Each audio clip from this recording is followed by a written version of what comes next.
அவருக்கு சில அனுபவங்கள் இருக்கும், அதில் வெற்றி தோல்விகளினுடைய ஆதாரங்கள் எல்லாம் இருக்கும். அப்போ அதையும் அவர் சொல்லி கொடுக்காமலாம் இருந்திருக்க மாட்டார், இவர் கேட்காமையும் இருந்திருக்க மாட்டார். இப்போ அவர் கூட இருக்கிற பசங்கள்லாம் இனி ஜென்ரேஷனாக வர்றவங்க, அதனால நம்மளுக்கு அப்படிதான் தெரியும்.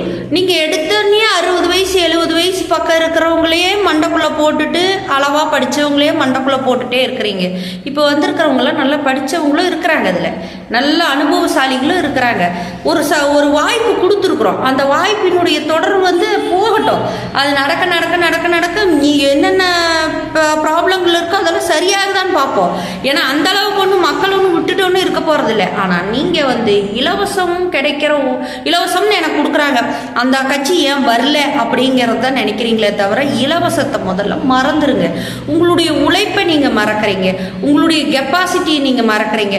நாளைக்கு அவன் நம்ம நாட்டில் இருந்து 10 ரூபா திரும்பி கட்ட முடியல அப்படின்னு சொல்லி சொன்னாக்கா அவன் நம்ம நாட்டுக்குள்ளே நம்மளை விலை பேசி எடுத்துகிட்டு போயிடுவான். நாளைக்கு நீங்கள் உங்கள் குழந்தைக்கு ஒரு 5வது 6வது படிக்கணும் அப்படின்னு நீங்கள் நினச்சிங்கன்னா, இலவசத்தை பார்த்து இங்கே இருக்கிற நீங்கள் ஒரு டிஃப்ரெண்ட்டாக பிள்ளைங்க நல்லா படிக்கணும்னு நினச்சா உங்களுடைய எஜுகேஷன் பூராமே வெளிநாட்டில் தேடி போக வேண்டியது வரும். அதே சமயம் நிலம் சார்ந்த விஷயங்கள்லாம் தொடர்ந்து அபகரிச்சுட்டே இருப்பாங்க. இந்த விஷயத்துல இப்ப ஈசா முதல் கொண்டு இருக்குது அப்படின்னு சொல்லி சொன்னாக்கா கண்டிப்பா, ஏன்னா மிருகங்கள் வசிக்கிற இடத்துல மேலதாள சவுண்டு மிருகங்களால் ஆபத்து வந்தா மட்டும்தான் கொடுப்பாங்க. ஆனா ஒவ்வொரு வருஷமும் அங்க மிருகங்களை பாதிக்கிற மாதிரியான இசை நிகழ்ச்சிகள் அது இதுன்னு ஏகப்பட்டது நடக்குது. அங்க ஒரு அமைதியான ஒரு குடில் அமைதியான ஒரு விஷயம் நடக்குதுன்னா அதுல சைலண்ட் தான் இருக்கும். ஆனா அந்த மாதிரி இல்லாம ஒவ்வொரு விழா பண்றோம், அதை பண்றோம், இதை பண்றோம். இன்னைக்கு திருத்தலங்களை தேடி போறவங்களே கம்மியாயிட்டாங்க. இப்போ பட்டீஸ்வரர் கோயில், கோயம்புத்தூர் பட்டீஸ்வரர் கோயிலில் அவ்வளோ ஜெகஜோதியாக இது பண்ணுவாங்க.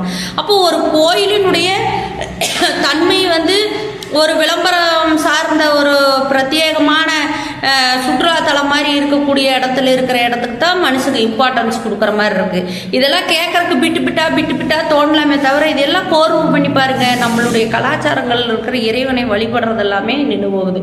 இதில் இன்னொரு விஷயம் இருக்குது, அங்கே ஈசாவில் என்ன நடக்குது அப்படின்னு பார்க்கறக்கு இப்போ கிறிஸ்டியன்ஸோ இல்லை முஸ்லீம்ஸோ எல்லாருமே கொஞ்சம் திரளானவங்க எல்லாம் போகிறாங்க.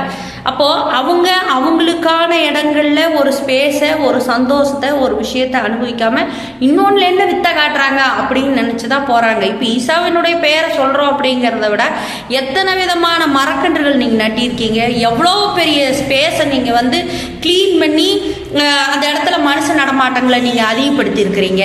யானைகள் வசிப்பிடம்ங்க, அது யானைகள் வசிக்கிற இடம். அப்போ அந்த சட்டம், தமிழக சட்டம் என்ன பண்ணிட்டு இருக்கு, மிருகங்களுக்கு எந்த விதமான டிஸ்டர்பன்ஸ் கொடுக்கக்கூடாது.